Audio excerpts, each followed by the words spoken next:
Monkey mouth. Monkey mouth. Monkey mouth. Because it was a street mic. It was on the street of 6th Street, Congress and 6th by Punch Bowl. It's Victor Martinez's street mic. Dude, with the Dragon Ball Z tattoo? Yeah, bro, anybody who's willing to put a Dragon Ball Z tattoo on their face, bro, that's my guy. is living that life. Bro, I'm about bro. that life. That dude is sick, bro. Dude took the leap. Dude went balls deep, and I Definitely respect did. that. And that was my first mic I did. I fucking went with my buddy. Man, I can't believe that. It was wild. I can't believe that their show got rained out. Whose? So Victor runs that High Tonight show. Yeah. Oh, bro, it happened this week though at the Creek in the Cave. Oh, they finally they rescheduled. Bro, it was a great fucking turnout, bro. Oh, good for them. Bro, it was so. I went, and it was super good. Victor, if you're hearing this, I'm proud of you, bro. Bro, it was awesome. Yeah. It So, was really good. do you think that ultimately it wound up being a step up in venue for him? 100%. I mean, it was growing pains because it was new coming to Austin. And I knew him for like damn near 6 months before I knew he had a fucking show like this that had 400 and some episodes. I was like, what the fuck? You ain't tell me nothing about this, dude.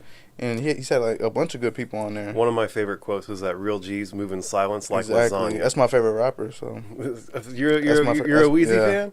Excellent. What? So you're one of the first people I've ever said that quote to that like knew where it came from, exactly. bro. You just scored a whole bunch of cool guy points. I'm an old school hip-hop guy. I'm a big Wayne fan. Like I'm a Wayne fan to where like I see Drake, Nicki, and Lil Wayne like as the same person because they're all Young Money.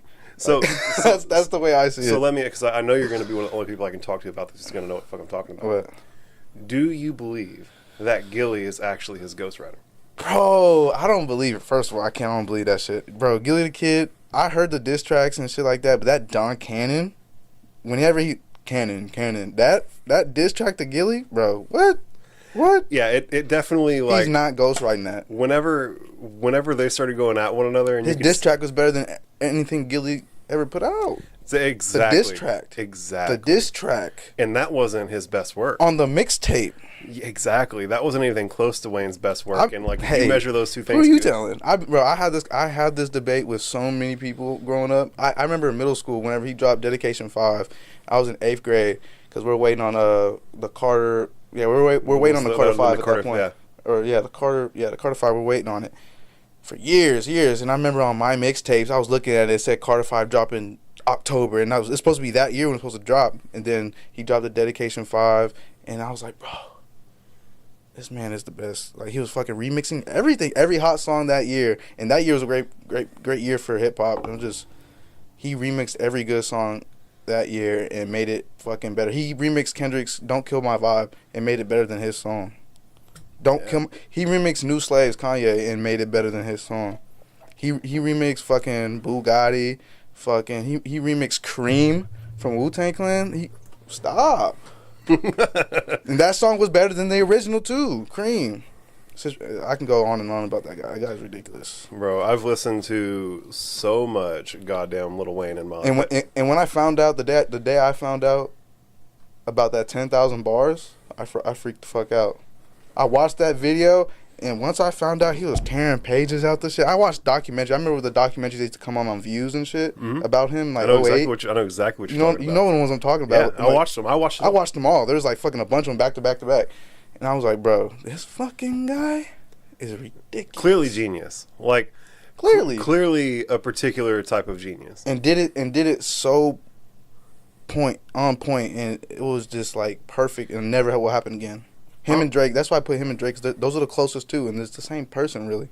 Like, yeah. I mean, they're ultimately coming out of the same creative incubator, right? Like, they're being hatched out of the same litter at this point. It's crazy.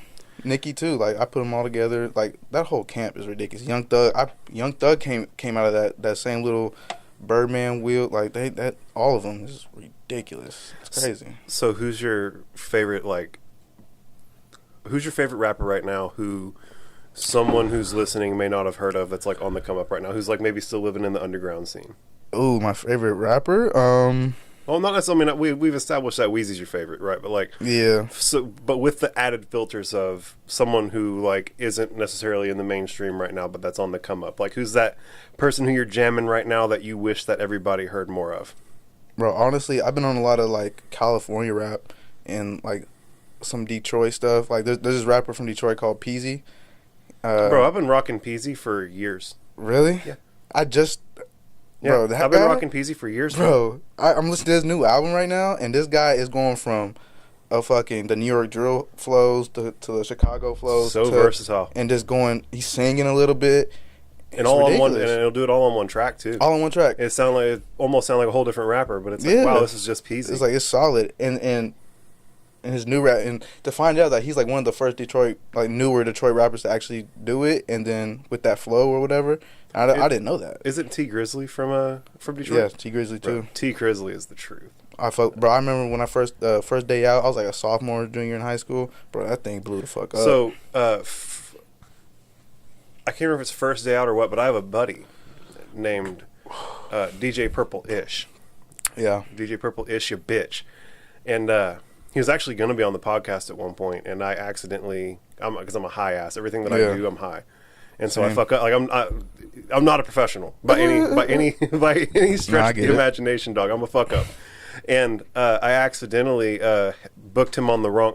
We had agreed on a date and text message, and then I put it like it was supposed to be the 6th, and I accidentally entered in my calendar on the 5th. Mm-hmm.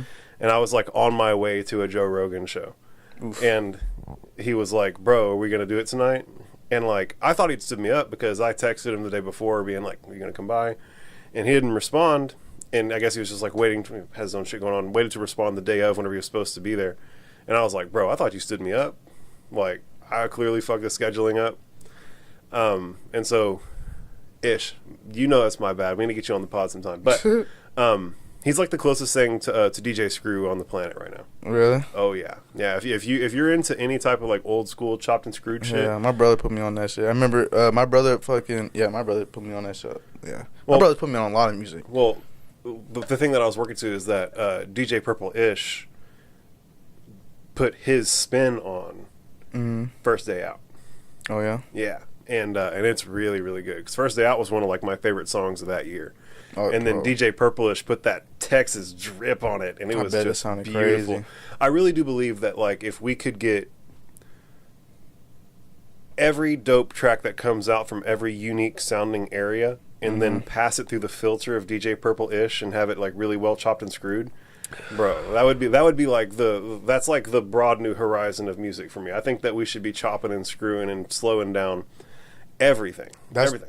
Do you fuck with Larry June? Because Larry June does a little bit of that now. Like I'm unfamiliar with Larry June. Really? I can see your face. I feel like I'm getting put on. Right. He's a Cali rapper. So, but I don't listen to much Cali rap at all for some reason. It's not that I have any aversion to it. But he spent a lot of his time down south, so he understands that like that slowness. And he's from Cali. He's from the Bay Area, so he's talking on some pimping shit. But like it's all like positive, and it's like talking about some eating healthy. And it's like it's crazy, and he like his beats are slow. He has screwed up beats too. It's got almost crazy. like Texas drip, yes, but Cali flow, yes, and the content is positive. Yes, damn, bro, that's hitting all the right vibes for me. Yeah, because like it has that Cali sound to where that bing, like that bouncy sound that Cali has. Yeah, it has like almost a lighthearted vibe to it. Like you feel like you could be walking on sunshine whenever that shit's playing in the background. Because the bass is just doom, doom. It just goes with the beat perfectly. It's just then he's just like flowing on it effortlessly. It's just it's not assaulting you. It's like caressing. Yeah, literally. It's it do solid. It do crazy. It's like you can kind of jive with it. It's not something you have to like almost bang your head to. Exactly. You know what I'm saying? Monkey mouth, monkey mouth, monkey mouth, monkey mouth.